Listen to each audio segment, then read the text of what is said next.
this thing on? We talking about practice, man. I mean, as I work with my hands. It's a misdemeanor in 27 states. You gotta be comfortable with your co-host in this amount of space. Yeah, I can see me and you. This guy runs a state. You get that through your head? You just got hashtag content. You know, technology and stuff. Up in your grill. It's stuck in your teeth. Now I have to mark them so I don't get to lick mine. You're not really that stupid, are you? Quavos.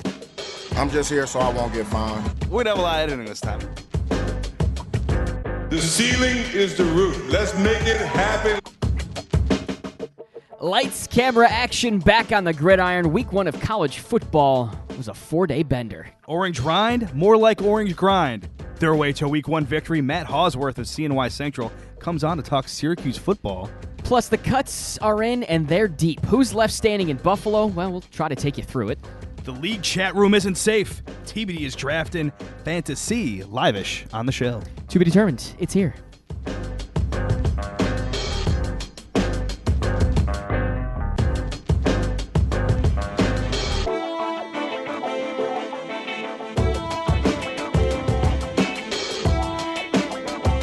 To be determined, episode 27, previously recorded from the studio down in Mom's basement. I'm just trying to think of a jersey number of like a very well-known professional athlete. Hey, it's episode 5. Tre'Davious White. Oh yeah, It's episode Tre'Davious White. He is a bright light in a dark world. So Hey, yeah, that's one way to put it. yeah, That's one way he's to always put it. smiling. Great sound. Seems just like a good kid. You All never for really it. know him, but you from what we got. All right, that's Sports by Bond, Stephen Bond with at Trabs, Matt at Scooty Minks, Matt Traybold. Emphasis on the more, Matt. one more for the road. There we go. Big show lined up for you today. Large lot of show. football. A lot of football today. College football galore. It's that time of the year. Like as I mentioned, it's a 4-day bender, and that's pretty accurate. Yeah, we're sprinkling some other stuff. We're going to sprinkle a little baseball right before the postseason, baby. We're sprinkling all sorts of stuff. So we're going to talk college D1 stuff, obviously. Syracuse, I'm just trying to read. I read week 1. I meant to say week 1. Syracuse beating Central Connecticut. The Bills do the cut-down days. You mentioned some news from baseball. We'll talk with Matt Hauswirth, OG Fots. Yes, he has about reached that Syracuse. level, baby. Yeah, no doubt about it. 2 really good OG Fots with him and Toby Matika, no doubt. Just running through the rundown real quick. Interesting number this week. We get suckered into a marketing deal. Yeah, real bad. I'm not happy about it. And as Travs mentioned, we end up doing the longest NFL fantasy football draft maybe known to man. I am flabbergasted. Craziness. All right, so college football week 1. We survived week 0 onto the actual first week. Instant reaction. Glad football's back? Absolutely. Okay. So I'm a college basketball guy. We can all agree on that. I'm a college basketball guy, but I went to a college football school in Penn State. So That's it's a not college. That's a hockey school, if I'm honest. Yes, I love that. I like that. Terry Pagula likes that too, baby. So hey, I still love me some college football. Who doesn't? It was here in like full week 1, not week 0. Patrick, we talked about it last week. Week 1. Yes, very true. Very true. We disagree with the fact that I didn't think the games were very exciting. And that's the way I put it. I thought there were 6 games that you could maybe label exciting. You're hurtful. Listen, but yeah, there were blowouts. That's what week 1's for, though. It's the tune-up games. You got to delve deeper. You got to delve deeper in your fandom for the sport, in just how you take in the sport, because it's not all about just what's good amongst the ranked games. Come on. I know. I don't dive that deep in it, I'll be honest with you. So I look to the top 25, or I look to Syracuse, and that's about as far as I go, if I'm honest, and I'm just being honest with you. I mean, there is a reason why ESPN, when you go to that scoreboard page, they start off the top 25, so I'll give you that. I think a lot of the excitement with this is because, kind of like the NBA, college football, college basketball are up there in terms of sports that are so good in social media. So there's a lot of, whether it's a play, whether it's one dude's performance, whether it's a game, like really delving deep into another game, you really get to see a lot of that kind of stuff get pumped up on Twitter, Facebook, the like. Biggest surprise of week 1? Biggest surprise? I think it's got to be, and you have this down as yours too, but we're going to have to go hand in hand. That's fine. It's going to be Maryland. Yeah, I think so. DJ Durkin's crew, because they went so long before this game against the Longhorns, who are in the top 25, which I think might have been a little bit early before we really see it's probably what premature for Tom them. Herman can do. Finally at the reins, no pun intended. I would agree. Well, that's more horses than Longhorns. The Stern. I feel like Longhorns, you put reins on them, you got to get put down. Yeah, it's probably not good. Not good. The rope, I don't know. What do they do when they ride the bulls? Oh, lasso. Is it a lasso? All right. Anyway, we're not from Texas, obviously. So I'm sure they love us talking their football. But Exactly. Maryland went so long without beating a ranked team. Yeah. You saw this. Yeah. And then they have Pigram. And Pigram, against Penn State last year, came in kind of like you saw in this game. Kasim Hill came in for Pigram. He came in late, had not a long time to show what he could do in Happy Valley. I thought in limited time, limited minutes, limited snaps, he was very good. He gets hurt after an awesome performance both with his feet and in the air, and they still win the game. I didn't think Texas had a chance to go to the college football playoff. I don't think many people did. Yeah, I'd have to agree. So, is this early loss devastating for them? No, because they can still probably make it to a good bowl game. Are they going to go to the Rose Bowl? Probably not. But they can still come back from this. And again, you're in year one, game one of a new regime. So you got time. If you're Maryland, this is a great way to start the season. And you have to look at it as such until Texas either falls apart or puts it together. And you just don't know. It's unknown at this point. I wonder if it helps them because last year they beat a Notre Dame team people thought were going to be much better early on, and they ended up not being that good throughout the rest of the season. So Very maybe true. reality check, we'll see. Most impressive team. I'm going to go, and I'm not going to go with an Ed Orgeron impression. I've done it on the show before. It's not good. Coach Ona. That's not bad. Bob was choosing had a great one during the game this week, but I'm going to go LSU. Darius Geis did Darius Geis things. It's a lot of consonants going on there. Yeah. So BYU is a team a lot of people thought would be the best team outside of the Power 5, the team that everyone's kind of like Western Michigan last year. Like, oh, can this team actually get close to the college football playoff? That's what they thought. But Tanner Mangum and those Cougars did not do very well. Tanner Mangum's numbers were terrible. I know you have Taysom Hill, I think he's with the Packers now, might have got cut. But still, they didn't have Arden Key on the defensive line. He might be the first overall pick in this upcoming NFL draft. His backup, Andre Anthony, got hurt this week too, and they still win behind Darius Geis. I like Ohio State as the biggest, or the most impressive team, rather. Yeah. And I like him because they had the primetime game on Thursday against Indiana, a team that isn't ranked, but there's a lot of hope. There's a lot of optimism behind that Lovie team. Smith. Ohio State, that's Illinois. That's Illinois. Yeah. Ohio State gets down early. They find a way to come back. They find a way to put it together, and then it's an impressive victory over Indiana. That's what I liked about it. It was just the manner in which they won. Nothing really stuck out to me about it. It was just the fact that they were able to come from behind. They figured things out early in the season. They made the adjustments. They believed in the system, and it worked for them.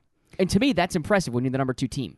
I have to agree because they had a lot of younger, a lot of unproven guys in the skill positions on offense. You had Mike Weber, who's going to put up all sorts of yards this year. Their starting tailback, he wasn't able to play. And they still got the job done, but it took a second because of some young guys in key roles. Obviously not JT Barrett. And hey, what about that second half? Biggest loss? The biggest loss, it'd have to be Baylor. And I know they lost a lot from last season. And Matt Rule, man, you really have That's a program in a school that's just in such flux right now. And they should be, because, frankly, they should probably be losing their program. And it makes you think, would Matt Rule have taken that job if he knew what was going to be on the plate once he got there? That happened pretty quickly after the fact.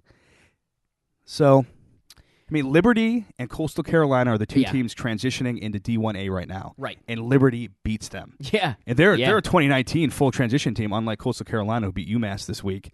Next year, they're going to be full D1. That's crazy. To have that happen. Again, it'll go with our number, but that was one of the crazy Vegas probably spreads. In that top 2. I think it was the second, Ooh, which Lord. is insane. What If are you I had to picking? go top loss, DeAndre Francois for FSU. The Noles were poised for a big year. I think a lot of people had him almost penciled into the college football playoff. And I think a big reason was because of Francois. You and I disagree a little bit on how talented he is. I'm very impressed by him. I think you've seen more, so you have more to go on than I do. And that's fair. I mean, as time goes on, maybe I would, learn to hate him a little bit more. Oh, but I wasn't hating. No, I'm just saying that learn I to know. fall out of love with him just a little bit here. Okay, Trabs, you're awkwardly grabbing my hand here. You said fall out of love. Well, I still a lot of love for you. Still a lot of love for you. I think he's a good player, and I was looking forward. I watched him as a freshman in Syracuse, and I get that it's against Syracuse, but he carved up, as he should have, a brutal Syracuse defense last year.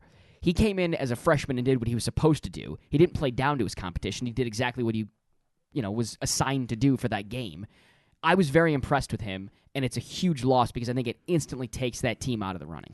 Where I agree with you on DeAndre Francois is that it's the kind of guy, he's at least going to be good for you. I'm not sure how many times he's going to be an absolute bona fide superstar. A difference but maker. He's going to be good for you. He's going to be consistently good at the very least. And with so much talent around them, especially that defensive line with Christian Wilkins, that's all that he really needs to do. He doesn't need to do too much. He is not the focal point overall on the team. So I agree with you to that point where he would do enough to get them to the CFP. But he's not there anymore, unfortunately. Yeah, I think there's a lot of uncertainty around that program. I think it's the best way to put it right now. We just don't know until next week. You just don't know. Yeah. We jumped to Syracuse then. They beat Central Connecticut State, that vaunted whatever Go Blue Devils. whatever conference they're from. No disrespect to Central Connecticut State, but this is what's supposed to happen. Cuse beats them, 50-7. Eric Dungy goes 28 of 36, 328 yards, 3 passing TDs, 2 rushing he was responsible for. He was the team's leading rusher in week 1. Steve Ishmael, 134 yards, looked good. He was the number 1 target.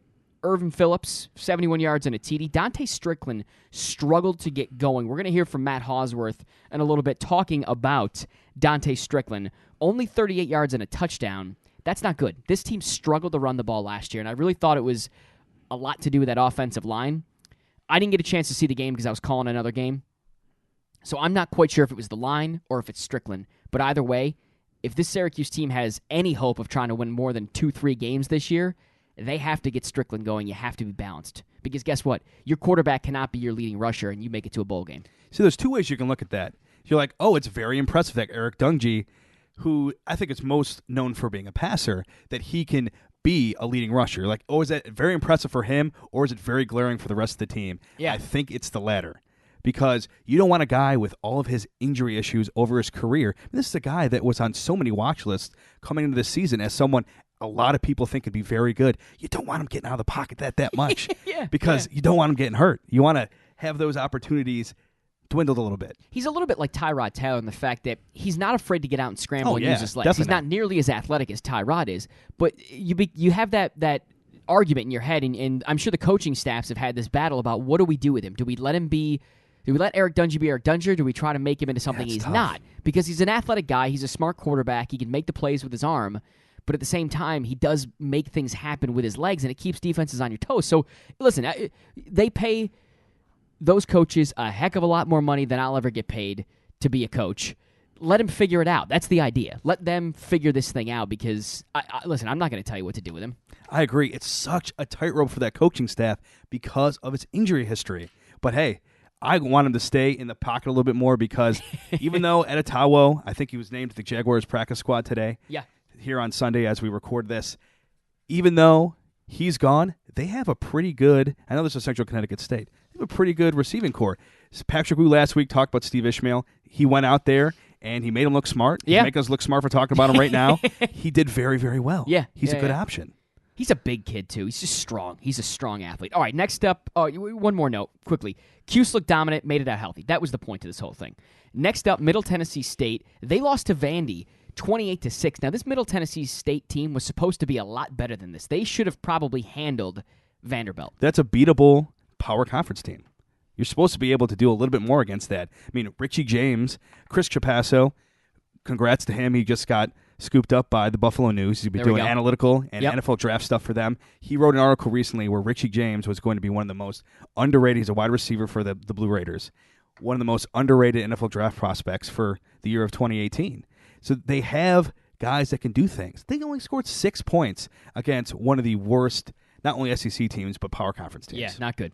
Scott Schaefer. This is the interesting twist to the Middle Tennessee State game. Scott Schaefer, the former Syracuse head coach, returning to the Dome for the first time since he was fired by Syracuse. This is an emotional, fiery guy who, when he was fired by Syracuse, when he was let go by the Orange, went down to Maryland to be the defensive coordinator and quit a few days into it because he was burned out. Yeah. He was simply burned out from coaching that much. So I think he took the year off, actually came back to Syracuse, if I'm not mistaken. I could be wrong. This was just rumors that I heard. Came back, watched his sons play or whatever it was. I think he did the family thing for a while, which kudos to you. Yeah. Kudos to you. And then comes back and now is the defensive coordinator for Middle Tennessee State, obviously trying to get back to whatever position it may be. This is going to be interesting because Scott Schaefer, while not the greatest coach for Syracuse, was certainly very passionate about the program and passionate about the school and passionate about the area. So this will be interesting to see what the emotions from him coming back. I wonder if he'll actually be on the sideline or if he'll want to get up in the booth. Now, a lot of times they schedule these games well in advance. I wonder if there was some note in people's head, decision makers with this, that Scott Schaefer would be making a return like this, playing his former team. I don't know. 'Cause I think it's a great storyline. It definitely is. Yeah. Something to keep your eye on, for sure. And listen, he'll have his guys playing with a lot of passion, a lot of fire, knowing that this guy got let go from Syracuse, and he's marching back up there, and they're going to want to play for him. They're like, march for me, play for me, yeah. There's going to be a lot of emotion for that. So we'll see. It's listen, I don't know what to expect with the Syracuse team. I told a couple of people, and including you, Trabs, it's very likely this team wins one game and then loses the next 11. But it's also possible for this team to go win 6 games. Yeah. They're out there. It's a possibility they win 7 games by getting one of those upsets that they always somehow are able to find. They beat Virginia Tech last year when they shouldn't have beaten Virginia Tech, and then, Dino Babers goes viral from the locker room. So. And then we see the speech. Exactly. They have Eric Dungy behind center. Anything is possible. Yeah, it is. He's got to stay healthy. He's got to stay humble back there and just let it fly and trust the offense. Trust the offense. All right, we move to the National Football League. Cut down day across the league. We'll focus on the Bills because, well, an interesting cut. The big surprise of the day, Jonathan Williams let go on Sunday. And that came actually after the official cut down day. I'm sorry. That came just a day or two after the official cut down day? Yeah, so they had already put in their actual list of cuts when it comes to the end of the preseason there. And then, I guess a little bit after that, why not Jonathan Williams, too, our backup running back? Surprised by the move? I think that's everybody just feels a little bit surprised by it. Yeah, I mean, Mike Tolbert has had stretches in his NFL career where he has been, at least in terms of starters touches, but not super recently. Plus, I mean, he's on the wrong side of 30. I know it's a guy when I talked to him at camp, he mentioned that I'm here for special teams. Yeah, that's interesting. So I'm not sure if a backup running back role is really what he was. I mean, he'll step up to the plate. That's just his personality. But you were around camp a heck of a lot more than I was. Did he do anything to stick out? I'm just trying to think of Lorenzo Alexander last year, who said the same thing. I'm here as a depth guy, and I get that. And then all of a sudden, out of the blue, started making all these plays. And I don't even remember necessarily Zoe making plays in training camp to stand out. I think it was more when he got into the regular season because of the injuries. I don't remember Tolbert doing really anything in the preseason to justify him being the number 2 running back. I mean, he got into the painted area once. I'm not sure if it was more than once. So to my knowledge, I mean, how much stake do you put into preseason games? Right. I think he's going to be effective with whatever he does, but I think the workload's going to be more than he expected.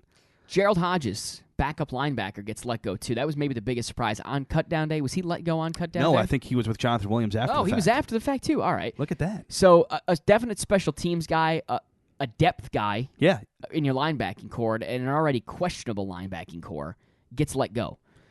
I mean, some people thought he was the best backup defensive player that they had. I mean, some of that is whether or not Eddie Yarbrough, with everything going on the defensive line, who's going to play, who's not going to play in a given week. Yep. So there's some of that. But, I mean, Gerald Hodges has had some very successful seasons in San Francisco, in Minnesota. I think a lot of people were surprised. I mean, this is a guy, you can only put so much stake into it, but that was wired up for one of the games. Yeah. And in the preseason games, I mean, yeah, you're not going to have the starters all the time because you want guys who are out there a bunch. But still, they thought he's a respectable enough player, production-wise, to have that bestowed upon him. I'm very surprised by that one. The Jonathan Williams, just to get back to the Jonathan Williams one real quick, I just thought about this. This is Brandon Beane's and Sean McDermott's way of further distancing themselves from Doug Whaley. I mean, there's what? As you noted earlier, 6 players left from that era, and that's dating back to 2013. The entire 2013 draft class is gone. And gone. Draft classes, they got some people in it. They got a handful and a half of people in it. They're expunged. Gone. I'm flabbergasted by it, really. The 2014 class, most of them are gone. Preston Brown, I think, is left. Yeah. And Seantrell Henderson is left from 14. And those are the oldest guys from 2014, if I'm not mistaken. And then it's the draft right after that where it's John Miller, Niklaus O'Leary? Yeah, Nick O'Leary, John Miller, because I think the second-round pick was Darby, who's gone. Didn't have a first there. Yeah. 2016, Shaq Lawson's here. Who else was 2016?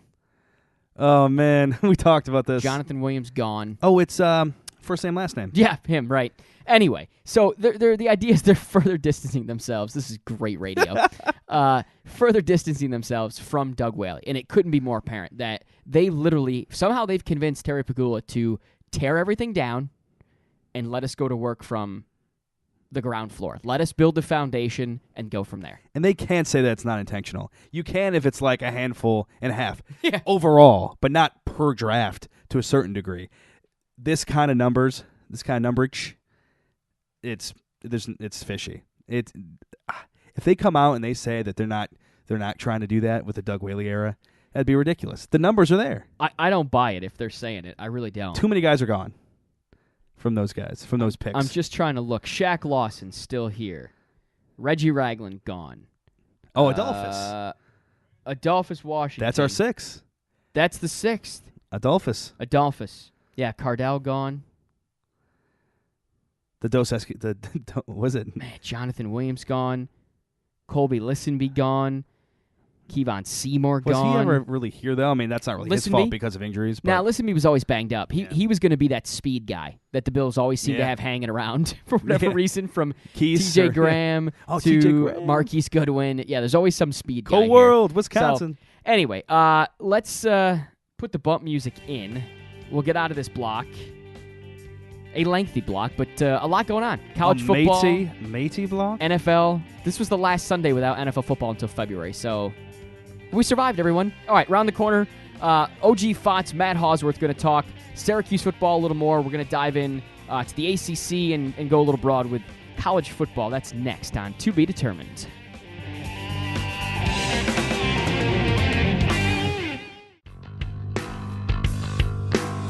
Week 1, week fun. We're back here on To Be Determined, talking a little college football, baby. At Sports by Bond with @Travs Matt. Pleased to be joined by one @MattHaws_CNY. Matt Hauswirth of CNY Central in Syracuse, one of the original Fots of To Be Determined. Haws, what's going on, brother?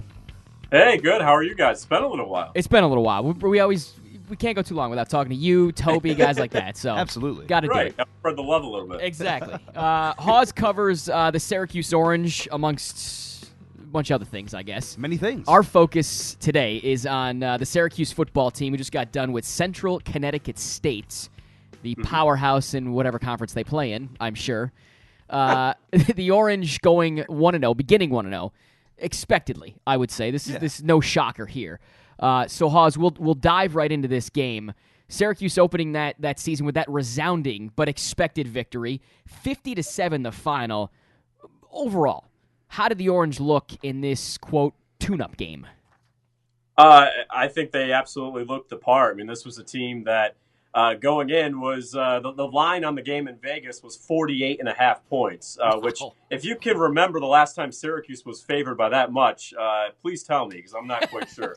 But they did not cover, by the way. So, if you're a betting man, then that's too bad for you. But, I think they looked the part, and especially on offense, this is a team that you expect in the second year to really get things rolling under Dino Babers. And I think they did that, putting up 50 points.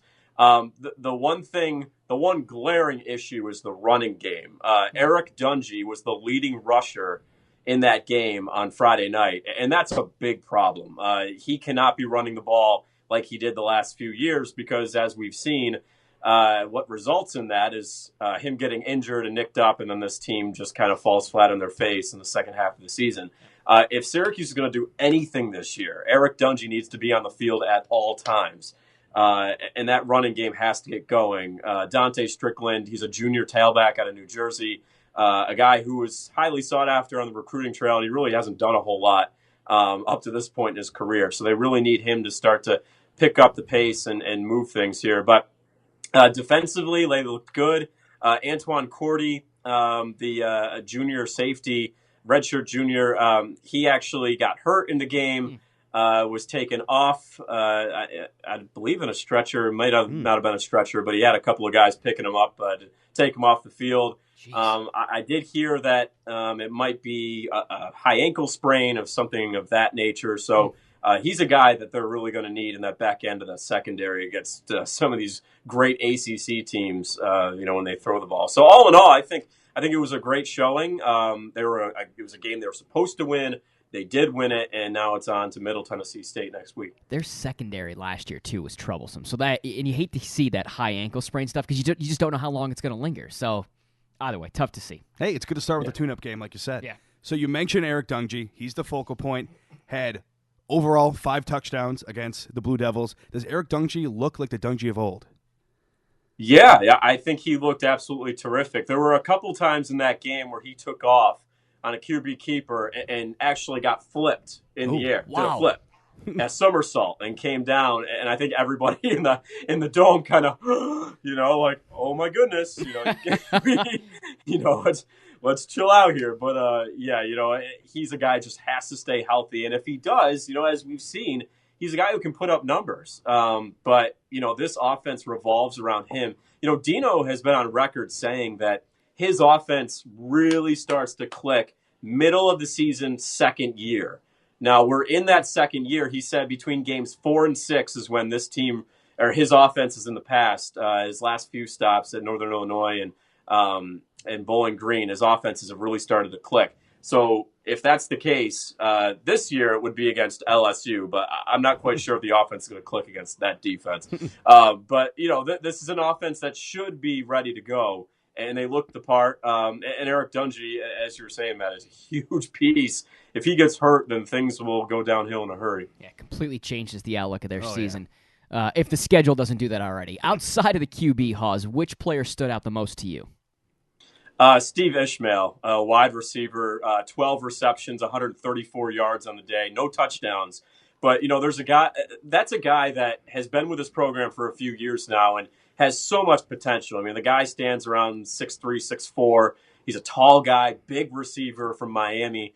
And he's a junior. He's an upperclassman. He's a guy who should be playing this well. Amba Adetawo came out of nowhere last year, and a lot of people are wondering who's going to fill his shoes. I think Steve Ishmael is a player to really watch. And don't forget about Irv Phillips, the other wide receiver. A lot of people were thinking he was going to be the one to take over into Amba's dominance there last year, but Steve Ishmael looked amazing and catches double-digit balls for over 100 yards against, albeit a team in Central Connecticut State. But next week will be the real test against Middle Tennessee State. So you mentioned Middle Tennessee State, the school known at the moment probably NCAA tournament in the basketball side of things a couple years ago. They had a big run. Michigan State beat them. A lot of people had them winning, including me. So on the football side of things, he's not still bitter. Oh, I'm definitely still bitter. So they have former Syracuse head coach Scott Schaefer as their defensive coordinator. Will this end up being a tougher test for Syracuse than most expect? If you were to ask me that question prior to their game last night against Vanderbilt, I would have said, absolutely, this is going to be maybe one of their tougher games of the season because Middle Tennessee got to a bowl game last year. They won their bowl game. This is you think of these directional schools. Western Michigan almost beat USC yesterday. And this is a team that's coming off a Cotton Bowl appearance that played Wisconsin really tough. So when you think about it, Middle Tennessee, this is a team that, you expect to play a team like Syracuse really tough.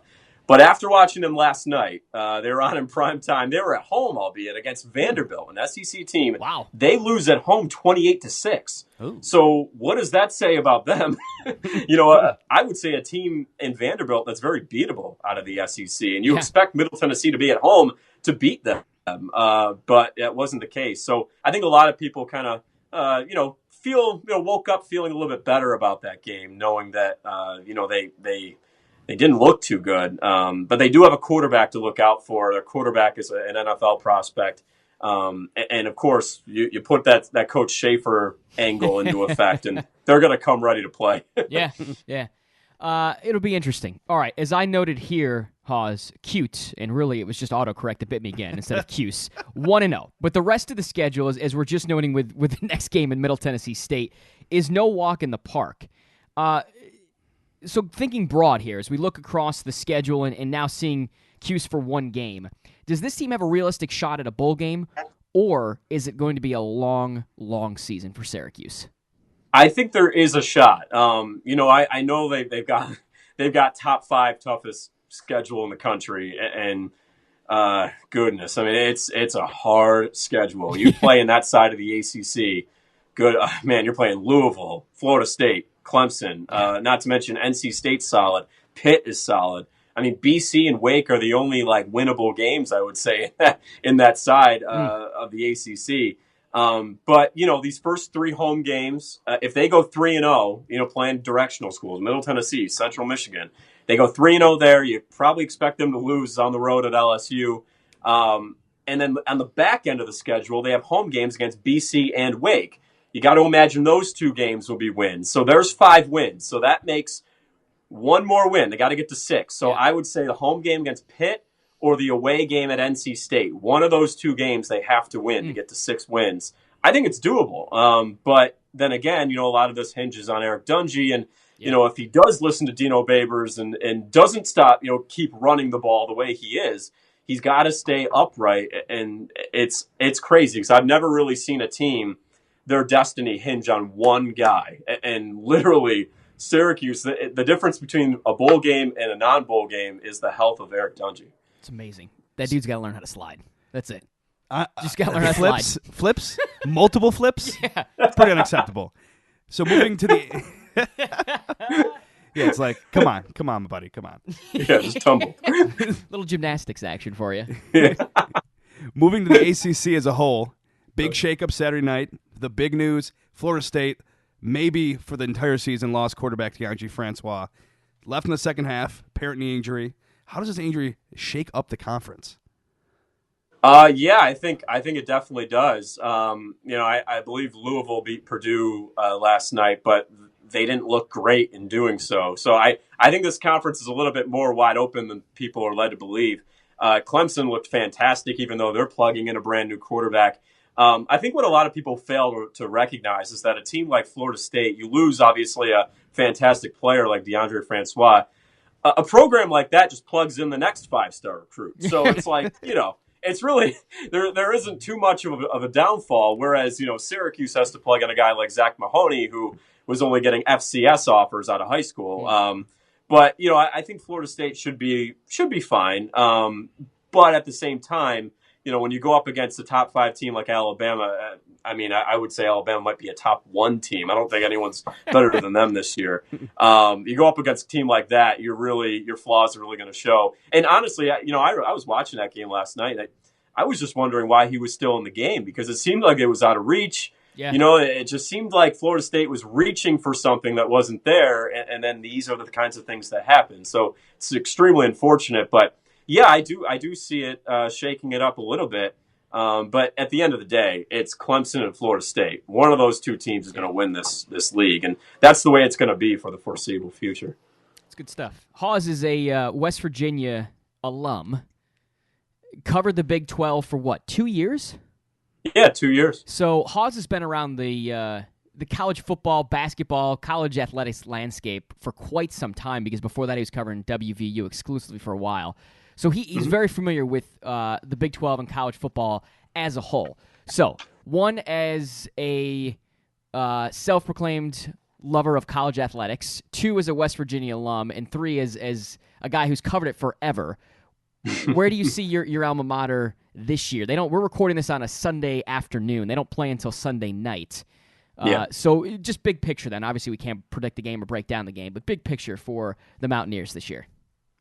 I think this is a team that the sky's the limit. Preseason, they're picked 6th in the Big 12. The last 3 years in the Big 12, West Virginia has finished higher than their predicted spot. Wow. And honestly, that's a lot of the Big 12 voters and the media. They're all based out of the Midwest. They don't know anything about what's going on in the Eastern time zone. Yeah. So they see West Virginia and they go, oh, they're not better than Texas. They're not better than Kansas State. They're not better than Oklahoma. They're not better than Oklahoma State. And then they come in and they surprise a lot of people. Yeah. I think this is a team that absolutely has the pieces to challenge Oklahoma in the Big 12 this year. And the reason I say that, whereas, the past few years I would have never said that, this season I really believe so because they finally have a quarterback who is a true pocket passer. And that is what Dana Holgorsen loves in his offense. Will Grier, if you remember, he played for Florida 2 years ago, led them to a 6-0 start, 5-0, 6-0 start, I believe, and then tested positive for performance-enhancing drugs. He says that he took something that was not banned. He thought it wasn't banned, and then the NCAA banned it that year. So it was an unfortunate situation. He had to sit out a year. He had to transfer. West Virginia was going to have an opening, so he decided to go there. This is a guy who is extremely talented. I mean, he has NFL written all over him, and in that kind of offense, I think Will Grier is going to flourish. They've got phenomenal running backs. Justin Crawford, the JUCO Player of the Year 2 years ago, he had a great season last year. I expect him to maybe be the leading rusher in the Big 12 when it's all said and done. Kennedy McCoy, just a real change of pace back, a guy who catches it out of the backfield, a guy who can run between the tackles. And then they got a ton of wide receivers. Karan White, he's the little brother of Kevin White, who plays for the Chicago Bears now. This is an offense who is going to be scary this year. The defense, on the other hand, I think they're going to be really good as well. I think West Virginia is going to be much better than people think. I think they're a top 3 team in the Big 12, and I think they're gonna give Virginia Tech all they can handle and then some. There it is. There it is. There it is. Hawes, biggest surprise after, I know we're still a day away, well, an afternoon away from week 1 and college football being over. Is there a big surprise to you? In college football? In college football, yeah. Well, I think we saw the biggest upset in college football history. I think Howard defeated UNLV on Saturday night. And this is how crazy of an upset it was. The Vegas odds makers didn't even put a money line on that game. Oh, wow. So they didn't even, there was no money line whatsoever. And they put money lines on every single game. Yeah. Games that are buried below the ones that everyone sees, but they didn't even put a money line on that one because just figured no way. And Howard wins that game. Liberty beat Baylor. And what's funny about that is that Liberty's athletic director used to be the athletic director at Baylor, but he got fired because of the whole Art Briles situation. Wow. Okay. Now he goes to Liberty, and his football team beats Baylor at their place. So that's a guy who's smiling today. But, I just think I kind of share in the sentiment that, everyone's just so excited for football to be back. Yeah. I think the SEC is a one-team league. They hang their hat on Alabama, and the rest of the teams are pretty solid, but I wouldn't say anybody is amazing after that. The ACC has gotten a lot better. The Pac-12 has gotten very good as well. I think all around this is going to be a really good year, and we just hope that DeAndre Francois isn't lost for the season because if he is, that's going to be tough pill to swallow for Florida State, a team who had real national championship aspirations heading into the year. Yeah, it changes it, but they'll plug and play, as you say. Interesting. Yeah. Hawes, we appreciate the time, brother. Thank you. Yeah, absolutely. Thanks for having me. Matt Hauswirth of CNY Central. You can find him at MattHaus_CNY.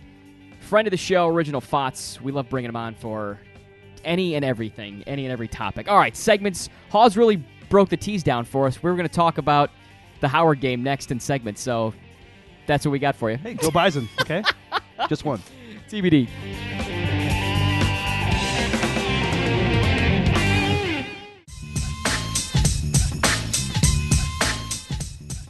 What do you need? You need some segments, I think. Well, you are in the right place because segments, they're coming into your face right now. To be determined at Sports by Bond with that Trabs. Matt? I don't think that's okay to say. I don't know. We'll find out after the fact. Oh, my gosh. It's all right. It's one of those moments where, oh, wait. Am I allowed to say those things? Those words together? You can find the show on the internet, tobedeterminedshow.com. Make sure you subscribe and download any archived episodes or episodes you may have missed on iTunes and Google Play. You can find us on Twitter at TBD_show, Instagram, ToBeDeterminedShow, Facebook, facebook.com/ToBeDeterminedPod. Email the show, tbdmailman@gmail.com. I think that's all of them. I'm still trying to wrap my head around what just came out of my mouth. It's all right. We'll edit it in post, I guess. All right. As you mentioned, it is time for some segments. B-side story.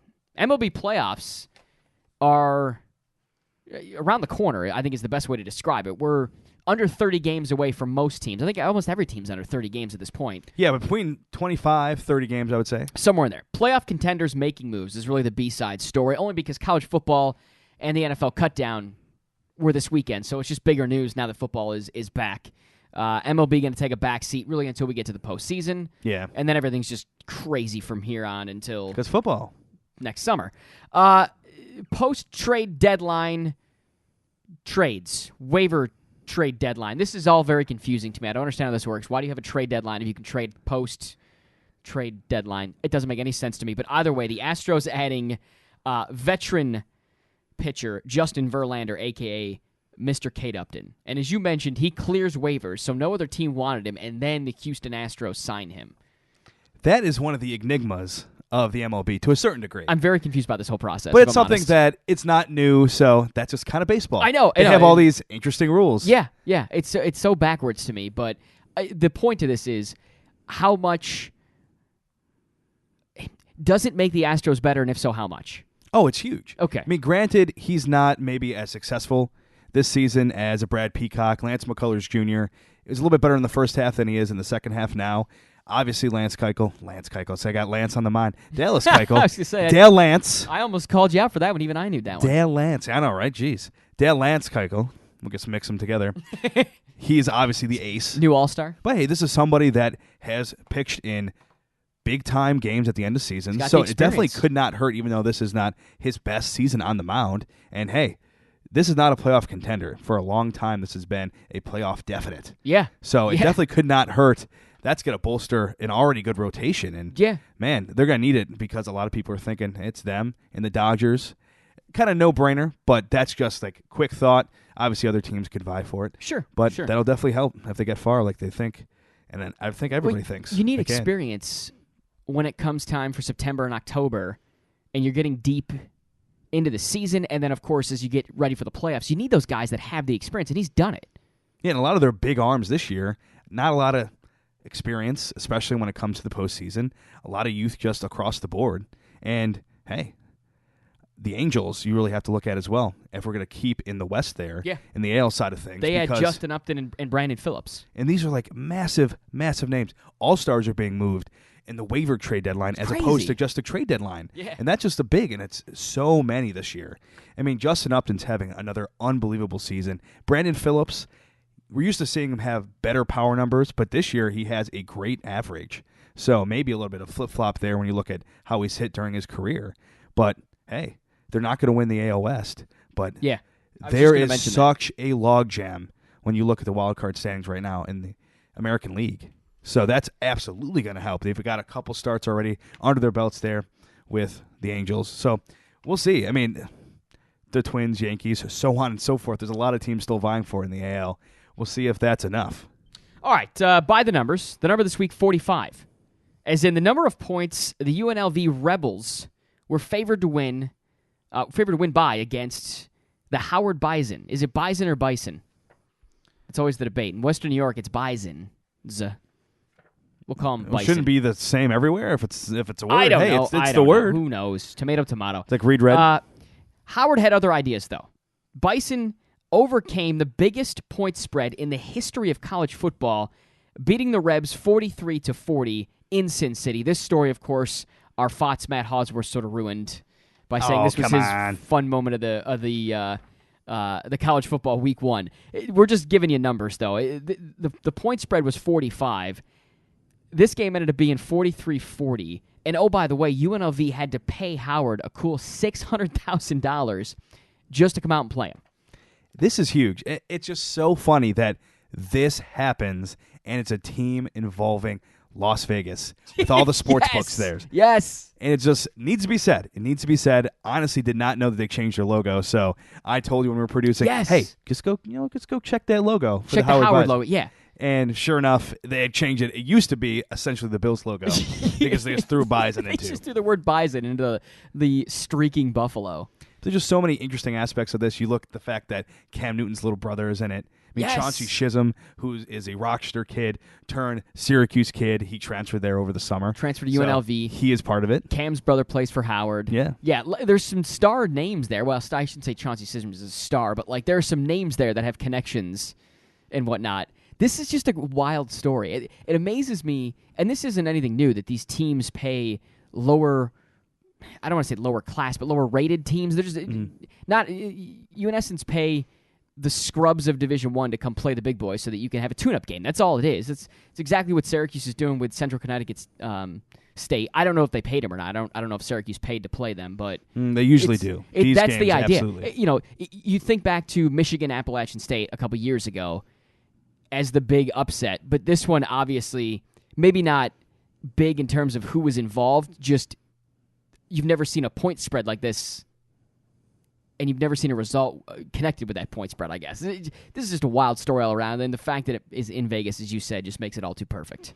I think that's something that, while it's a little, not cheesy, but it's a little interesting, maybe to a negative connotation there, as part of college football, the fact that you're playing, not only are you playing these schools that are very small and that you're expected to roll over, but you're also paying them to come. But I think it was recent Oregon head coach Helfrich was talking about it, that is important for the game because it gets football to other places. It grows the game. Like college football needs a lot of growing. It's the numero uno already. But it gets the game elsewhere. It grows the game. Just be able to get money to programs that don't always have it. So, All right. So the number this week is 45, referencing that point spread. We move to Get Off My Lawn, and this isn't a huge Get Off My Lawn, but we want to explain something real quick. We're doing a fantasy draft tonight. In fact, it is about a half an hour away from right now, the time we're recording this. We're going to air part of that in the D block. We're still trying to figure out the logistics of it, but we're going to air part of it in the D block. So, good friend of the show, Stephen Malero, who's the head coach of King's College men's ice hockey team up in Canada right now, invited us to be part of this draft and said, you know, I can't do the draft, but if Team TBD wants to get in on this, you guys do the draft. I've already got the end of the league. You guys conduct the draft, which is always the funnest part of fantasy, by the way. You guys are in. So we're like, yeah, let's take it up. Let's do it. So in honor of Steve being in Canada, we went to Wegmans, and we're looking for some snacks, and we just happened to find quite possibly the greatest chips we've had in some time. All right, maybe that's a stretch. Either way, who makes these chips again? Ruffles. We can't say that. Well, we not just a did. sponsor. Ruffles, not a sponsor, has a flavor of chip that I've never heard before. They're, quote, the all-dressed chip. And so on the label it says, what does all-dressed mean? Find out on the back. So what do? Oh, yeah, let's go see what ingredients are in there. We flip the chips on the back, and then all it says is, I bet you're wondering what all dressed means. After all, in America, it just means you're wearing all your clothes. But in Canada, quote, all dressed actually means delicious, ridgy chips that somehow taste salty, savory, and sweet all at the same time. Sounds good, eh? That is a cop-out. We still don't know what's on these we things. We are part of a ploy. Yes! We fell into their trap. We've been suckered into marketing. It's ridiculous. And, geez, we didn't even go into it think we're going to get Canadian products, and then we just kind of... A little maple syrup, maybe? We kind of looped it in afterwards, but I had heard that all dress was a thing. I didn't even know they sold them here in the States. I'd never even heard this. It's ridiculous. I saw it, I don't know, some kind of social media, all dressed. We still don't know what all dressed means. We don't. We're going to need to get Eric Fawcett on. Oh, yeah. To talk about this, because I'm so confused about this. But either way, the country of Canada can get off my lawn with this all dressed stuff, because they don't do a good job of explaining what the heck it is. We fell for it. We did. We fell for marketing. So, Canada, get off our lawn this week, I guess. We just went all over the place with that one. Speaking of Eric Fawcett, it's time for Twitter takes, and we'll start with Fawcett's. We had produced the other way, but Eric Fawcett, who's the writer for PressBasketball.com, tweeted out a picture from week 1 of college football. It was a fan at the Michigan-Florida game wearing a Michigan hat and a Florida t-shirt. And he tweeted out, whose man is this? Like, that's both teams. What are you doing here, buddy? That you can't do that. That's against... It's a cop-out. Fandicate. It's a cop-out. The tweet was so good, made its way onto ESPN SportsCenter. Look at that. So kudos to had Fawcett, who has been killing it on Twitter. He had a Kevin Huber video that got into the six digits. Yeah. For retweets and whatnot. And likes, too. It got like over 200,000 likes. Oh, yeah, it got even more with that. And then he had an Aaron Rodgers looking like Jim Halpert picture recently. Or I think it was a GIF. He upped it. He upped the ante. And that one got maybe not as many as the Kevin Huber, because Kevin Huber, the God. The A-Raj one went 23,000 retweets, 60,000 likes. Is he known as A-Rod? Aaron Rodgers? A-Raj, I think. A-Raj? A-Raj, I think. Either way. Eric Fawcett's been killing it. Good friend of the show. We'll get him back on for some basketball stuff, or who knows? Maybe we'll just have to get him on and talk some Twitter. Yeah, one of these days. Goodness gracious. He knows what's up. All right, the other Twitter take was a picture tweeted out of Florida State quarterback DeAndre Francois and Carolina Panthers QB Cam Newton, both with helmets on, and the resemblance of these two athletes was crazy. These guys looked almost just exactly like. It was eerily similar. The Panthers team account, though, took, quote, a savage shot at Francois, who was injured during the game against Bama. They said Florida State would have won if that was Cam. And Twitter, of course, lost its mind. It rubs me the wrong way, because even at the moment, and granted, it was not put out there yet what the actual diagnosis was. But you had to think, with the way he went down, how long he was down, the way he had to be taken off the field, that it was at least going to be major to a certain degree, even if it didn't take his full season. So to go with that, with the joke, I don't like it. So poor taste if you're the It was Panthers, to be because Francois got injured. It was to be some kind of bad. I would agree with you on that. I think it depends on, I didn't take note of the time, so this is, again, bad producing on my part, what time that tweet was sent out by the Panthers. If it was prior to him getting hurt, not a great look because it's still up. But if it was prior to him getting injured, then it's not as bad. As bad. Yeah, but but they kept responding. I think they kept responding. They lost their mind. The first thing I thought when they cut to that shot was, man, that looks like Cam Newton. Man, that looks like Cam. Every time they would cut back to certain angles, and it was like, dude, he looks like Cam Newton with a helmet on. It's crazy how similar those two guys look with a helmet on. He takes the helmet off, and DeAndre's got some crazy hair, which looks nothing like Cam Newton. But with the helmet on, it was like, man, this is, even has the visor going, the whole 9 yards. Yeah. So. No, pre-injury on the sidelines, takes his helmet off. Lots and lots of red hair. He head up in like a little babushka. Oh, is that an official term? I think babushka is like a article of clothing. Okay, so I'm pretty sure that's not correct. I'm unfamiliar with that term. So it's just like a little pop. Okay, little plop of hair. Little plop of hair. All right, that's your Twitter takes. Travs, anything else with Twitter takes? Little plop of hair. All right, bump music in. Around the corner, as we mentioned, we've got a fantasy draft. We're going to try to do part of this live-ish over the air. We'll give you some segments, some highlights of our draft. That's going to be our bro tip and whatnot. That's coming up next on To Be Determined.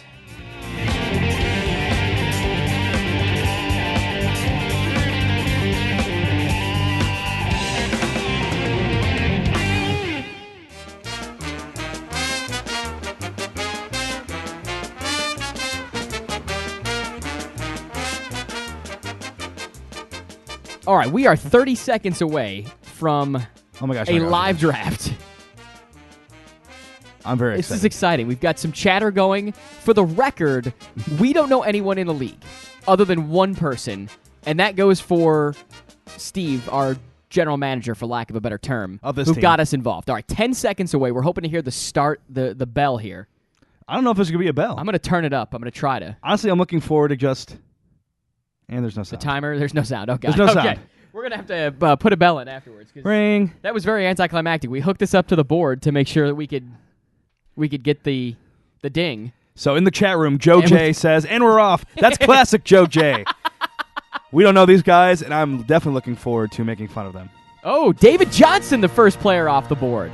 I don't like David We've Johnson. got the 8th pick. We should mention that right now. He's too gimmicky. He's too gimmicky. No good with David Johnson. He's going to be the best guy. Watch. Le'Veon Bell taken right away in the 2nd pick. That leaves Shady McCoy up 3rd, according Team to Captain CBS Chaos. here. Antonio Brown, wide receiver off the board early. I don't know if this is a PPR league at all. So 2... Oh, we should have checked that out. Oh, man, this is bad. That's Keep an eye on who's picked. I'm gonna text our GM here. That's a big deal. This guy's taking forever. We're using CBS. Yeah, there's like 2 minutes for a pick. 2 this is minutes? insane. This should be a minute. Anarchy? Who set this league Oh, up? wait, suspended? What does that mean? You can suspend, you can pause? How do you pause this?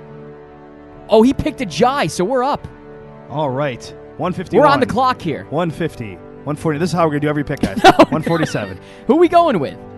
See, I think just we I think we got to go shady, right? Plus, hey, Jonathan Williams gets snipped today, so he's going to get a lot more carries. He was already getting a lot of carries. I didn't know how this works, but I think we can just draft him now. There it is. We have done. Team to be determined. Shady McCoy, first round, 8th selection. There it is. Look at that. I think he was listed in the top 3, correct? He So, was listed in the top 3 according to CBS. not a lot of Bills fans in this.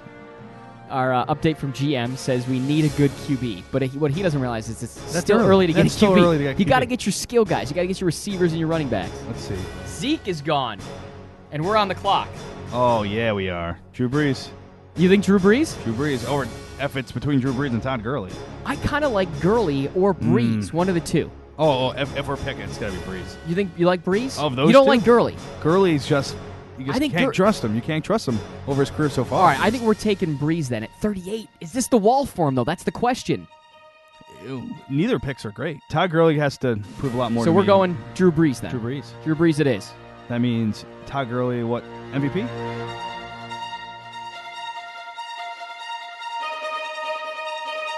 All right, we're back in the draft, although that edit was probably seamless. So this was an hour and 50 minutes later. We're just getting set to make our second to last pick.